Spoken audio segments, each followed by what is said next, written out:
Good morning, everybody. You're very welcome to this morning's session. It's on cybersecurity fundamentals for SMEs, and we're joined by Paul Delahunty from Stryve this morning. He's the Information Security Officer for Stryve, and he's going to conduct the presentation this morning. It should run for about 45 minutes, and then we'll do a short Q&A at the end. If you have any questions throughout, just pop it into the chat or the Q&A section, and we'll pick it up, and Paul can answer at the very end. So I'll hand it over now, Paul. Thanks. Thanks, Kieran. Morning, everyone. Thanks so much for joining us this morning. So, as Kieran said, I'm the Information Security Officer with Stryve. We're an Irish headquartered, Irish owned SME.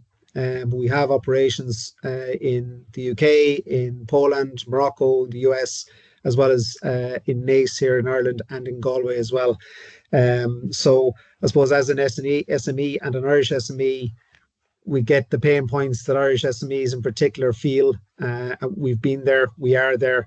And so hopefully today's webinar will be of some use to many of you. I'd also thank Kieran and Bridge Enterprise Centres as well for facilitating a morning like this morning. It's really important to try and get the message out, to try and get the good behaviours out, to try and get the help out to SMEs.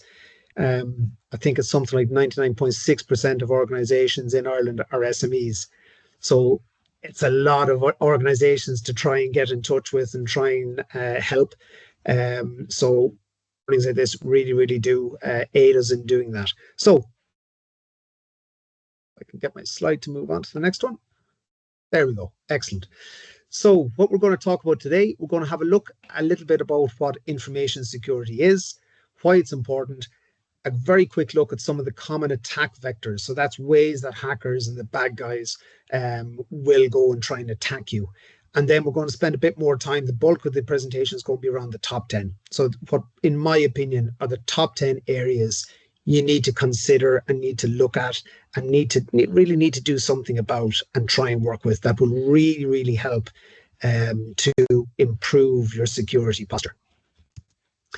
So information security might seem a bit strange. Why are we starting off with such a basic question like what is information security? But I think it's a very important thing to really note that I'm talking about information security. I'm not talking about cybersecurity. And I'm going to mention cybersecurity very little.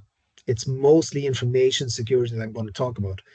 And it's a subtle difference, but it's a very important difference. Because when we talk about cybersecurity, the minute we bring in the word cyber, we're talking about IT. We're talking about, that's the IT team and that's the IT guys. And everyone else in the organization falls off asleep. It's like when, the finance guys talk to me about tax or payroll or something like that. I've no interest. I fall asleep. But it's very important that everyone in the organization has a role to play in protecting your information. And at the end of the day, what is really important in your organization? Is it the physical laptops? Is it the servers? Is it the plugs, the wires, all that kind of thing? No. They're not important. They play a role, and the tools, they all play a role in it. But really what's important is the information, the data. That's why it's called a data breach. It's not an IT breach. It's a data breach. And I think if we can twist our minds around to thinking more in terms of information security rather than cyber security, we'll automatically bring people on board and automatically start to make our organizations more and more secure. Okay, so there are three parts when we talk about information security that we generally look at: confidentiality, integrity, and availability. So confidentiality, I think, speaks for itself, keeping your information confidential. You don't want anyone else seeing it. Okay, you keep it secure so nobody else, only authorized people can see that information. Integrity then is how you keep that information and data, how you keep it up to date, how you make sure nobody else interferes with it, so the information is correct. That's all about integrity. And then availability. So it's fantastic having all this information secure and keeping it up to date. But if it's not available to you when you need it, what's the point? Or what we call, it's a very kind of matrixy type of term, the CIA triad. And it's just those three parts together are what form information security.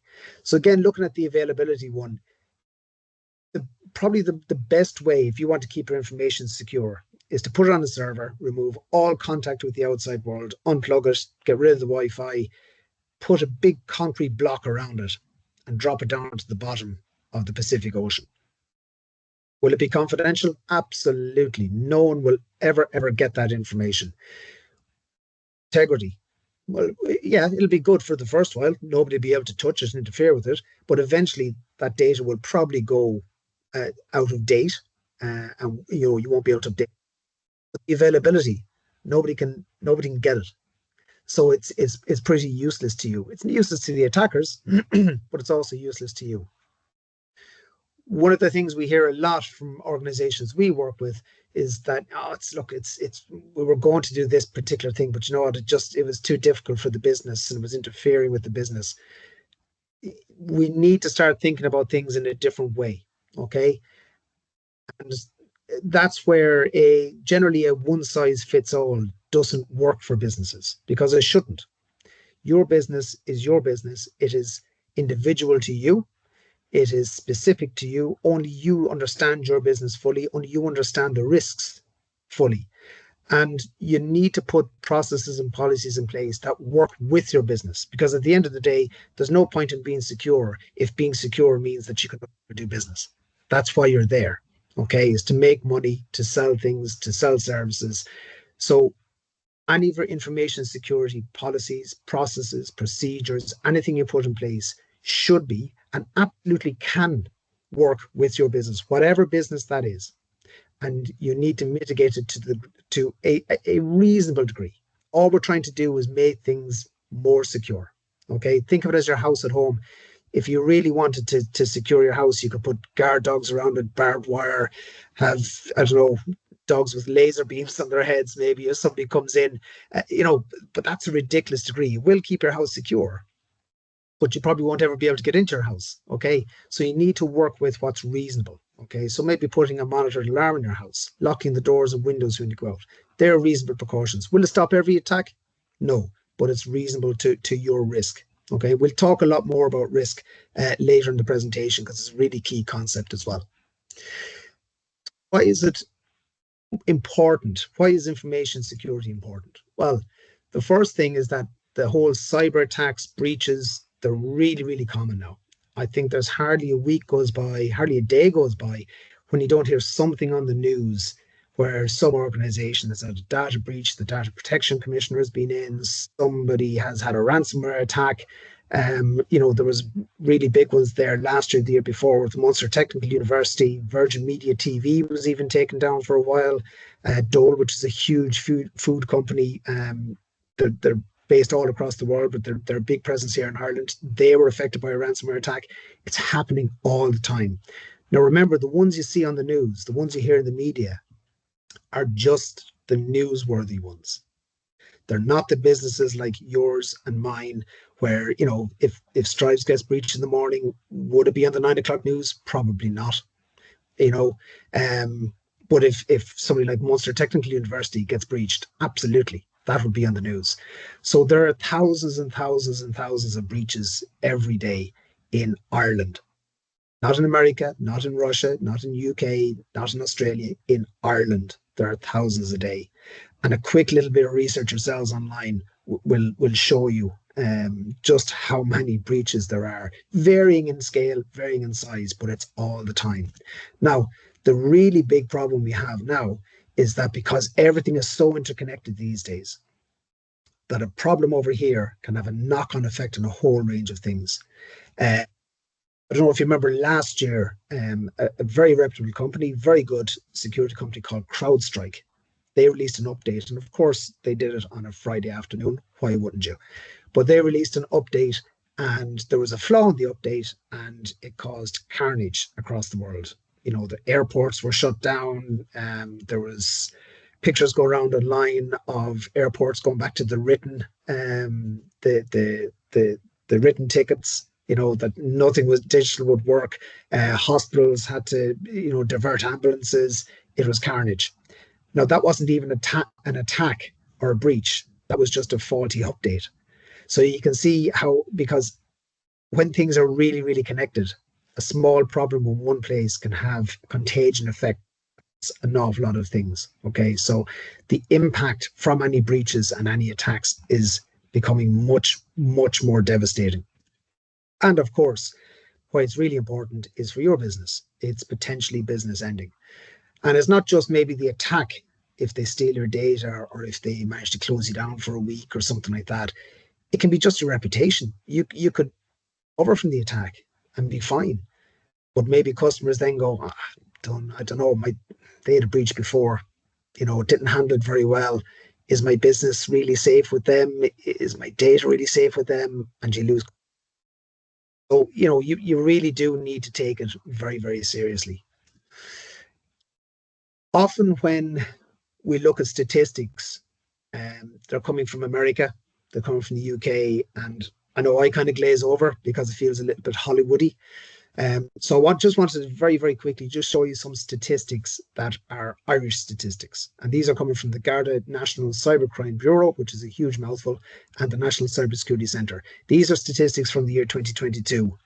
So they're probably 18 months out of date, or that's 18 months old, but they follow through. Okay. Um, you've probably heard of the Conti Group. If you haven't, that's the group of hackers who attacked the HSE. So very famous in the world of cybersecurity and information security. These groups are run like a business. The Conti Group, they conservatively estimate had made 160 million. That was up to 2022. That's very conservative. It's probably multiples of that. Very few businesses are making that kind of money. Groups like this, they actually do run like groups. It's not a group of teenage boys down in the basement, hacking. Some of these groups even have HR departments, they have finance departments, they have pension schemes, because they're based out of countries where this is allowed to go ahead, it's no problem. So they really are run like a well-oiled business, and they're making huge, huge amounts of money. Probably not a huge surprise here. Europe is the number 2 targeted region for ransomware attacks. I didn't see who was number 1. I'm guessing it's North America. The average cost of a ransomware attack is 4.3 million euro. Again, Irish stats. So this is the average cost of a ransomware attack to Irish businesses. 4.3 million euro. That's a lot of money. Okay, and you need to really think about 4.3 million euro mean to you. 41% of attacks use phishing. I would have guessed this was even higher, and much, much higher. I wouldn't be surprised if it was double that, because so many attacks use the human element, and phishing is such a common way of getting in. It takes, on average, 83 days to recover from a ransomware attack. Now, that's if your backups and planning aren't in place. So 83 days, that's close enough to 3 months, 1/4 of the year, to recover from a ransomware attack if you're not prepared and don't have your ducks in a row. So just think about it. Could your business absorb 1/4 of the year trying to recover from an attack instead of doing business? Most businesses, the answer is no. SMEs, unsurprisingly, are the main target. I think I mentioned already, 99.6% of organizations in Ireland are classified as SMEs. I think it's something like that. It's a huge, huge number. That makes sense, because there's just so many SMEs. Why not target them? You'll get smaller amounts per SME, but there's much, much more of them. And they're easier targets. They're generally not as well protected as the bigger companies. More likely to pay a smaller amount of money as well. So it's a very, very lucrative market. Now, 2 here are around ransomware. And hopefully it'll dispel a little bit of the myth around, paying ransomware. Personally, I would take the same line as the Gardaí, who say don't pay. Only 8% of companies who paid the ransom got all their data back. No, 92% didn't get all. 29% who paid got less than 50% back. So almost a third got less than half back. That's after paying. To me, it's a little bit like the schoolyard bully who beats you up for your lunch money. If you give the bully your lunch money, that's not the end of it. What that tells the bully is that, you know what? They have money, they will pay, they won't fight back. So guess what I'm going to do tomorrow when I want my lunch? I'm going to pick on that guy again, and I'm going to beat him up for his lunch money because I know I get it. Much, much better is if you stand up to the bully. And even if they manage to get the lunch money off you that day, they still know, look, it's not an easy target. I move on to somebody else, somebody easier. Because criminals like these, they prefer the easy target. They don't want to, they don't really want to work hard to try and do something really difficult and get a payday out of it. If that happens, great.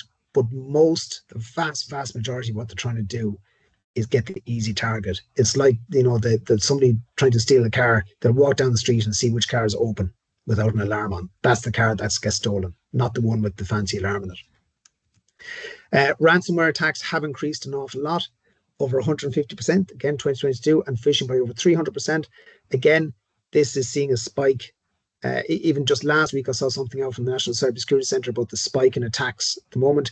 The geopolitical landscape at the moment is very, very fluid. It's as unstable as it has been probably since World War II. A crazy time to be living in. But what that means then is that, sometimes allies that we thought were allies no longer appear to be allies, and we're going to be targeted more and more to sow some kind of discord, misinformation, disinformation about far right and all this kind of stuff. This is all part of it. It's all part of a destabilizing effect. So we need to be expecting many more attacks.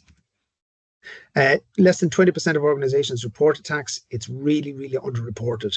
And I would urge you, if you have been the victim of an attack, no matter what way it's turned out, report it at least, because it's very, very difficult to find out really what's going on if organizations don't report it.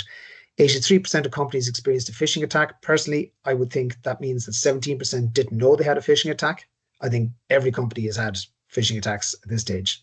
And 1 in 99 emails is a phishing attack, and 30% of those are opened. That's astonishing, that type of statistic. Some common attack vectors. I'm not going to click on these links and go into it. I will leave them for you. You'll get the slides afterwards, but we have some news articles here. Again, Irish news in the last year or two showing that these things are happening in Ireland. They are relevant. Phishing, we all know what it is. Smishing is just SMS phishing. Vishing is voice phishing. Spear phishing is where you're targeting a particular person or a particular role. Malware is just malicious software. Public Wi-Fi hotspots, if you take one thing away, don't use them.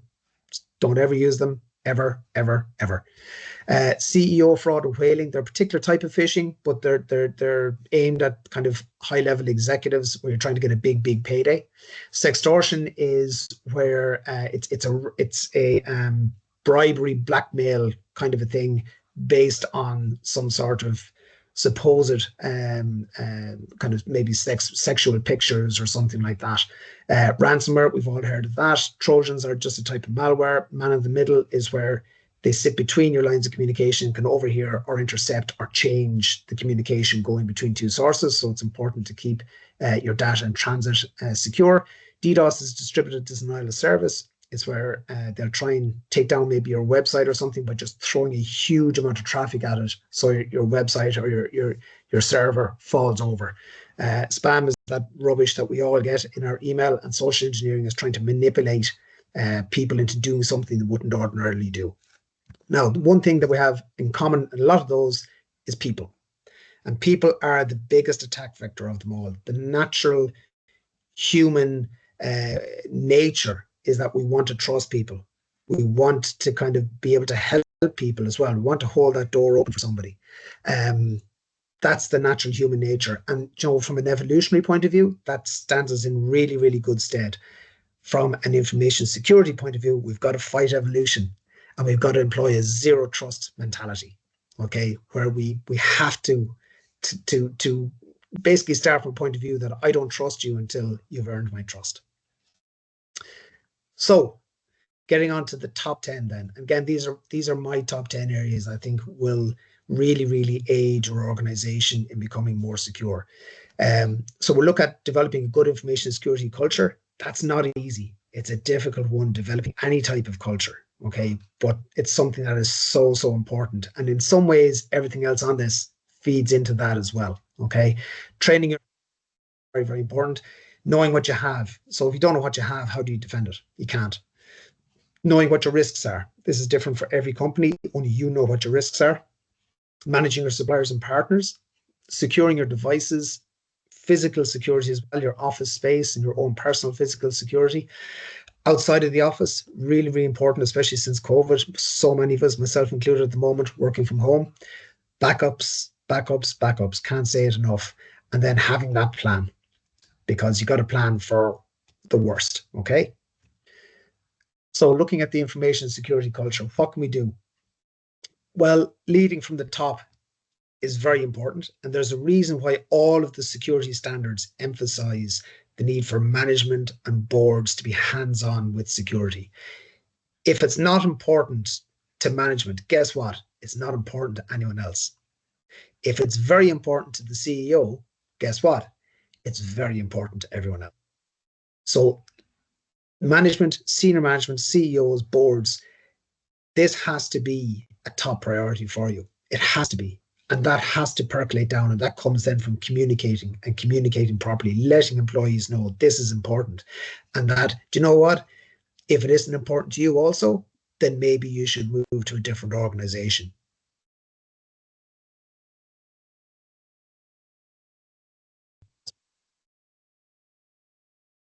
Policies and responsibilities as well. Write it down. Please write it down. We work with so many SMEs and they can be doing really, really good stuff, but nothing's written down in a policy or a procedure, or nobody's written down as being responsible. And guess what? If it isn't written down in a document, then it isn't real. It's not there. It's useless. John is in charge of the information security stuff, does a great job. He's doing X, Y, and Z. Oh, he's brilliant. John knows everything. John leaves work, gets hit by the bus. What happens? The whole lot falls apart. It's not a part of your company's or your organization's way of working until it's written in a policy or a procedure, until somebody's assigned as responsible. Preferably, the role is assigned as responsible, not actually a person. The role is assigned. And then, of course, testing your employees. Policies and procedures without testing the employees. I've seen, again, countless times where there's been brilliant policies and they have an inch of dust on them because they haven't been opened in years. So doing phishing tests, quizzes as well on your policies, all that kind of thing. It doesn't have to be a big stick thing. It can be fun. But certainly testing the employees, that's a great way as well to let them know this is important to us. It's kept to the front. Strong passphrases as well. The days of passwords are gone. Okay, so we need to look at passphrases. So really, you need to be looking at least 14, 15 characters. I know some information security experts are talking about 24, 25 characters at this stage. Now, the human brain isn't really equipped to memorize 20, 24, 25 random string characters in a row. What we are really good at, though, is remembering phrases. So you can put a phrase of random words together, include the spaces. If you want to include an exclamation mark, a zero instead of an O, that's fine. It doesn't add a huge amount because generally most people will put a zero instead of an O, they put an at symbol instead of an A, and they put a $sign instead of an S. So it doesn't really add a huge amount. What's really, really important when it comes to passphrases and that is the length. Okay. Length is strength. So the longer it is, the stronger it is. And including spaces and that. And passphrases then make it really easy to type because you're typing normally, naturally, you're typing words, and you're typing a sentence with spaces in it as well. So it's much easier to type, much easier to remember as well. So get into that thing of using passphrases instead of passwords. Multi-factor authentication. You might realize it. We use it every day. Anyone with a bank card, you have a card and you have a PIN number. So you have something you have and something you know.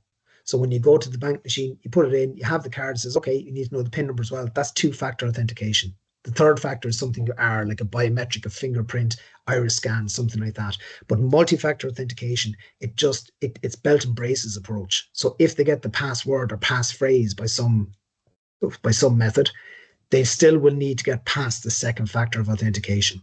And it's really, really easy to do these days. Zero trust, just not trusting anything. Do you remember that ad? It's the electricity ad where there's different people in different scenarios where there's downed wires and a little girl appears over the shoulder asking, "Are you sure it's safe?" It's the same kind of thing that you need to have in your head when you're talking about information security. Are you sure it's safe? So your employees, when you get a link in, when they get an email that's kind of asking for something a little bit strange, are you sure it's safe? Are you sure? Just stop. Think about it. Walk away from it for a second. Before you click on that link, stop and think. Okay? Zero trust. And the no blame culture. This is huge. Okay? There's only one thing worse than finding out that you have a breach, and that's not finding out that you have a breach. And if we blame people and kind of punish them in some way because they've done something wrong, that's going to lead to people sweeping things under the carpet, and that is a very, very bad place to be. Now, if somebody has got things wrong for the 10th time this week, that might be a different conversation. But in general, you can't have a blame culture. It must be an open culture and encouraging people to, that they know they won't get punished. Training your employees. If you don't train your employees, how can you expect them to know what to do?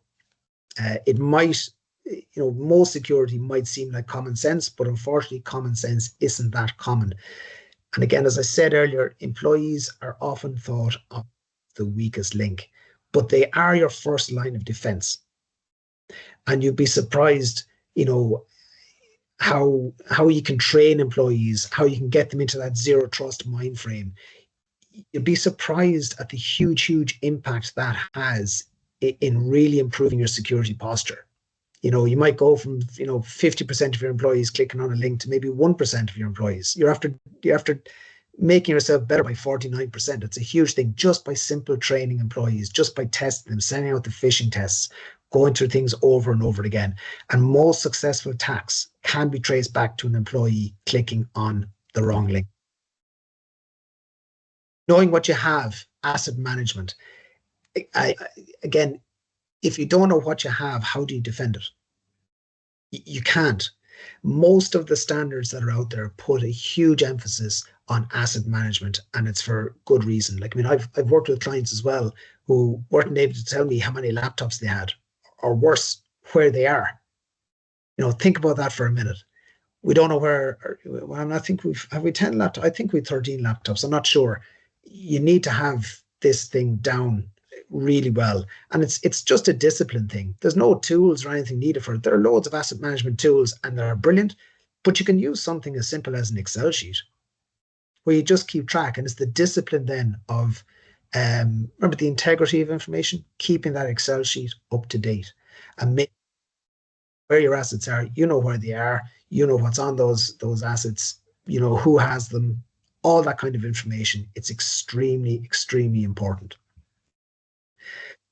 Knowing what your risks are. So this is all about risk management. And when we talk about information security, a lot of people will put huge focus on the risk management, because essentially that's what you're doing. You're kind of just managing your risk around the security of your information. Okay.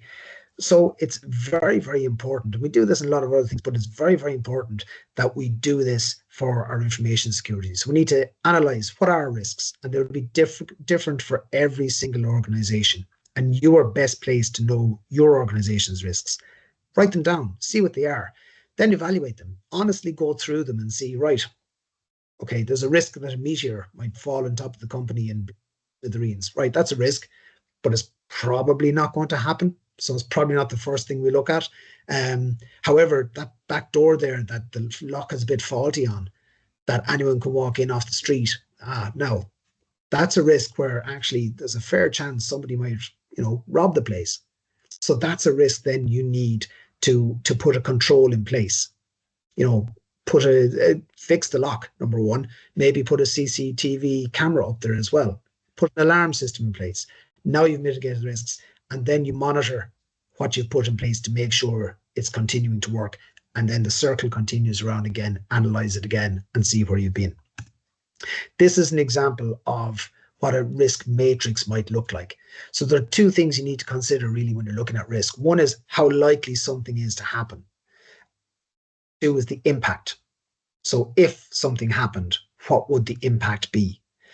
And what you really want to mitigate first are up here in this corner, the very high and the high and significant. So where there's a severe impact and there's a good likelihood of something happening, they're the things that you now, if you're in a great position where you've all of those done, absolutely, you can work your way down the line and try and mitigate everything across. But certainly now you know, right, what are the riskiest things in my business? And what are the ones that are most likely to happen? I better do something about those. So what you do is then you put a control in place, do something to make that risk either less likely or have less of an impact. Okay. So for example, the impact of a ransomware attack. Okay, well, God, if we're a ransomware attack would have no data, we'd have to shut down tomorrow morning. That's a huge impact. We better put something in place. So you put something like immutable backups, backups that can't be changed. So, okay, there's still an impact from the ransomware attack because somebody has got into your organization, got data, but you still have a copy of your data. So you don't need to pay the ransom, the ransomware charge, the ransomware bribery. You don't need to pay that because you still have your good data there in an immutable backup. So you've done something to mitigate the impact of that type of attack. And you'd simply do that for all the risks that you can identify within your business. COVID was a great example of something that had a huge impact. Probably wasn't going to be on the almost certain end of the likelihood scale, but it was something then that we still had to put plans in place very, very quickly and change overnight, which shows you these things do happen. They really do, and we need to have some sort of plan in place for it. Managing your suppliers and partners is one of the huge attack vectors, ways that bad guys get into your organization through your supply chain. You could have done everything right yourself. You've all sorts of tools and processes and procedures and great, but if all it takes is one supplier who doesn't have good processes and policies in place and doesn't have everything on their end right, to be the weak link that gets in.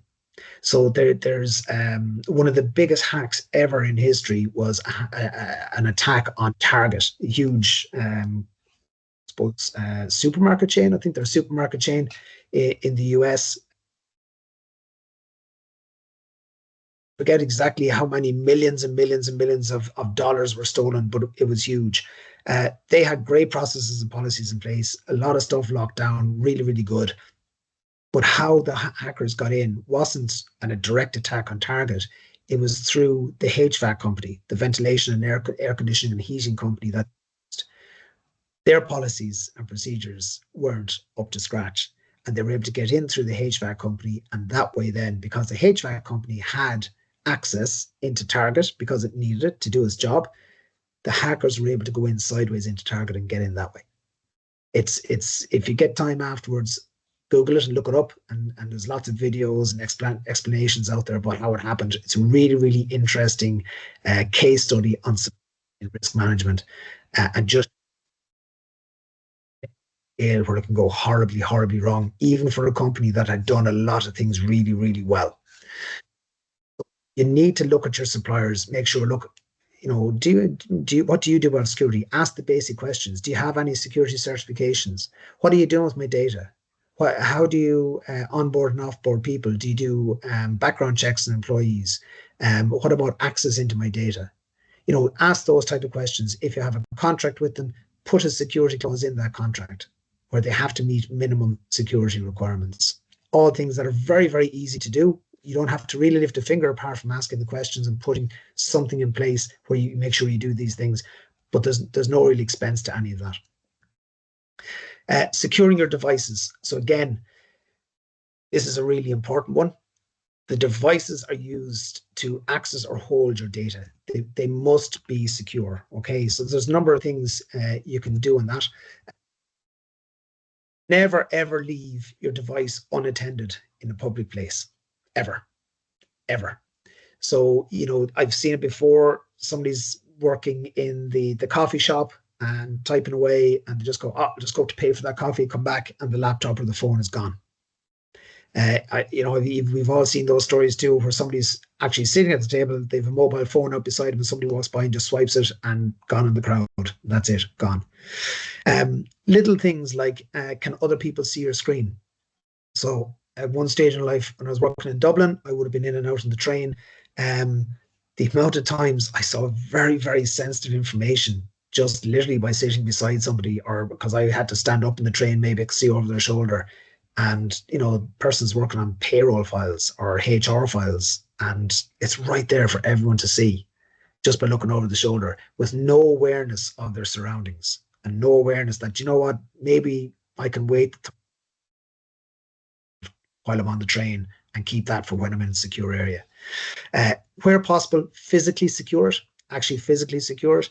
Um, the I worked before in a different company, was in a shared building, and we were very sensitive as well about just devices being lifted because we're in a shared building. So we had to have our devices physically tether our devices to the desks. And just made it that bit more difficult. It doesn't mean somebody can't come in with a hacksaw and get rid of it, but it makes it, they can't just walk in, pick it up and go. It makes it more difficult. But you don't have to have a big stick about it. You can make it into a game. If somebody left their device untethered, we could hide it. And they would have great crack around the office, trying to tell them if they got hotter or colder, near or whatever. But eventually, in quick enough, within a month or two, we'd very few games because people copped onto it and they changed their behavior without anyone being, big stick out from any punishment or anything like that. We made it into something fun. And that was a great way of addressing that problem. Timely patches and software updates. This is so important. So many of the big breaches over the last number of years been simply because a known vulnerability is out there with a patch and nobody's bothered to patch the machine. The attack that hit the health service in the UK, the NHS, I think it was 2016, it hit 40% of the NHS in the UK, brought it down, totally just brought it to its knees. The 40% it hit were the 40% that hadn't a particular patch installed. The patch had been out for a year. So it's extremely important. Again, hackers are going to take the easy road. These are known vulnerabilities, known problems. They're going to go for those first. It makes sense. It's easy. And they're always going to find somebody who isn't patched and up to date. Antivirus, make sure it's on your devices, make sure it's installed, updated, that nobody's turning it off. So things like admin rights, local admin rights, nobody should have those. Nobody should be using those, because you can turn off things like antivirus and you can turn off those protections that you have in place. So make sure they're on it. They do stop a lot. They're not foolproof, but they do stop a lot. A lot of the newer antivirus stuff that's out there as well, it has an artificial intelligence element to it, so it can learn and it can detect on the fly as well. And then regularly back up your device as well. Again, the data, that's the really, really important thing. When it comes to other checks as well, one thing that drives me mad, I know I see it on my wife's phone, I'll be giving out to her, that when you go into it, it's like, I don't know, it's like the control of the Starship Enterprise or something. Everything seems to be switched on. So if you're not using it, switch it off. There's no need to have the Wi-Fi on if you're out on the sideline at a football match or a hurling match. There's no Wi-Fi there. Why would you have it on? There's no need to have Bluetooth on. There's no need to have location on, telling everyone where you are. If you're using Google Maps and you need location, turn it on. When you're finished using Google Maps, turn off location. If you want to connect the phone to the car to play a bit of music when you're traveling, turn on the Bluetooth. When you're finished, turn it off. NFC is another thing, near field communication. Turn these things off when you don't use them. Get into the habit of doing this. Check your app permissions as well. App stores can be great, lots of really useful apps. But if, for example, you're downloading, a Sudoku app or something like that, and it asks for permission to access your call history, that's suspicious. Okay, don't install that app. And we're very bad at this, looking at the permissions that apps but it's something that you just need to give some bit of a cursory glance. Doesn't make sense that they're asking me for permission to do this. If it doesn't make sense, move on. There's going to be other apps out there that'll do exactly what you want to do. And encrypt your device. It's very, very important and very, very easy these days as well. Don't forget your physical security. Locking your screens when you're away from a workstation. This is a pet peeve of mine. You stand up and walk away from a workstation, you leave it on. Why would you do that? Just Control L if you're on a Windows machine. locks the workstation, and it makes it that bit more secure. Any sensitive items on your desk, clear them, put them into a locker, put them away, and that's a frame of mind. Okay, that really is a frame of mind. Putting stuff away like that, cleaning it up, wiping things off the whiteboard, that kind of thing. And I mentioned, give the example about making a game of it with securing your devices. If you can do it that way, that's fantastic. It's a great way to change behavior, and it's a great cultural thing to bring in without beating people up about it. That's a less effective way of doing things. Tailgating, the whole thing of zero trust and just fighting that instinct to hold the door open for somebody to be polite. It's a really easy way. It's one of the first things, if we're doing a physical security check on a customer, one of the first things I'll do is I'll loiter around the front. I'll pretend I'm on the mobile phone, really important call, wait for somebody to go in and try and see can I tailgate in behind them. First test. And it's believe me, it works 99% of the time. And don't be afraid to challenge people. Don't put yourself in a physical, danger. But just, you can ask somebody, are you okay looking for somebody? If you don't recognize them walking around the office. And if you don't, report it to somebody. Say it. Don't just put your head down and go, oh, don't know who that is. Staying safe outside of the office then. So working from home. Again, this is really important, especially since COVID, but it's a lot of the same stuff, okay? Keeping your software and devices up to date, making sure that's done. Only use company devices for company activities. Really important one. Don't use your company device, to give it to your kids so they can log in and play games. Church and state. Keep them separate, okay? Have your own area at home where you work, and your own area at home then where you play games or do your own personal stuff on your laptop or your device. Don't mix the two together. It's really, really important, because it does cause you to let your guard down, and to kind of, when you're in that work environment, you'll have your guard up.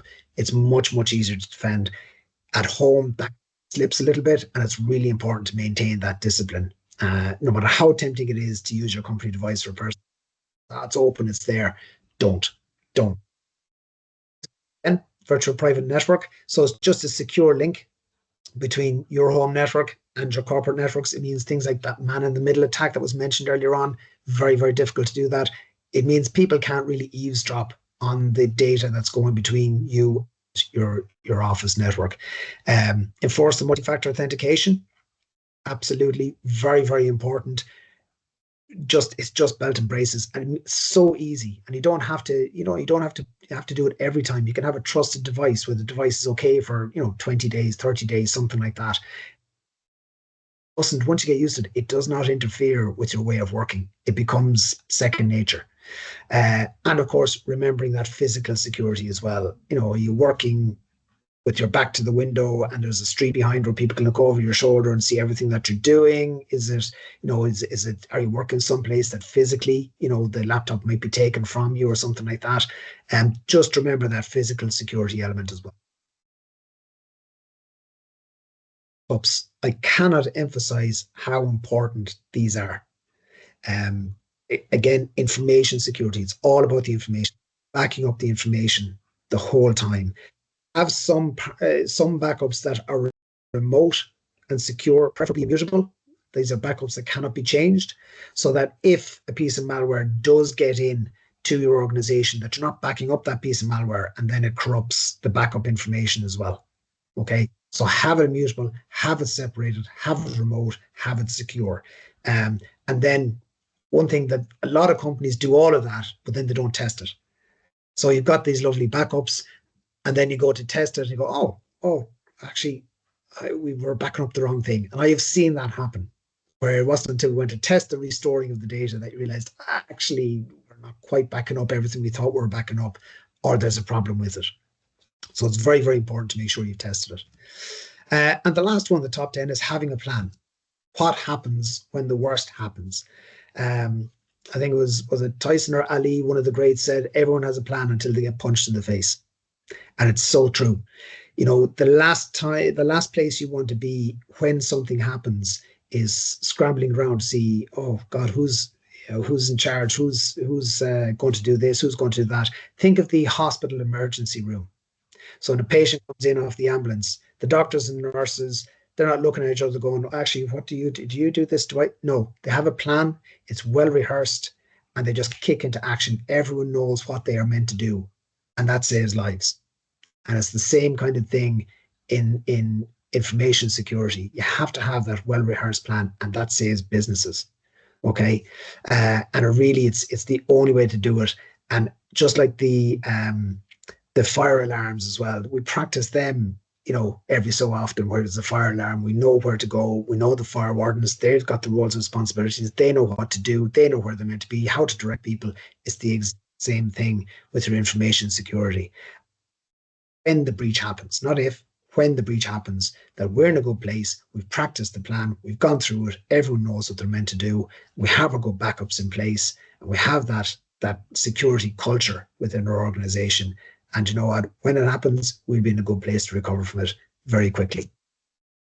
And that's it. That's the top 10. And yeah, so hopefully that was somewhat informative, and somebody give you some ideas on things that you would need to look at and put in place. And very happy to take any questions that you might have.